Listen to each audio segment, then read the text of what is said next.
Tamang-tama dahil gumanda na ang panahon, tara paliguan at isabay na rin ang pagpurga sa mga manok natin. Ito ang gamit ko na shampoo at pampurga, sa kanila astig para sa purga at zero mite naman sa shampoo. Malaking balde ginagamit ko para kapag ilublob natin ang mga manok, madali lang sila maiipasok at di rin sila masasaktan at tayo ding nagpapaligo. Hindi rin tayo mahihirapan. Isang sachet ng zero mite sa kalahating balde ng tubig. Ang gamit ko dito. Hinahalo ko lang para maganda ang mixture ng zero mite at tubig. Sa totoo lang ang bango ng syampong ito.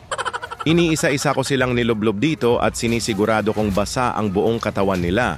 At may dala din himas para mas matanggal pa ang dumi na nakakapit dito.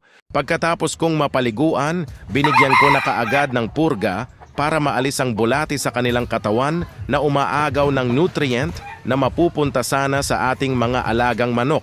Tapos na akong magpurga after 2 hours. Pwede ko na silang bigyan ng kaunting patuka at bukas ng hapon.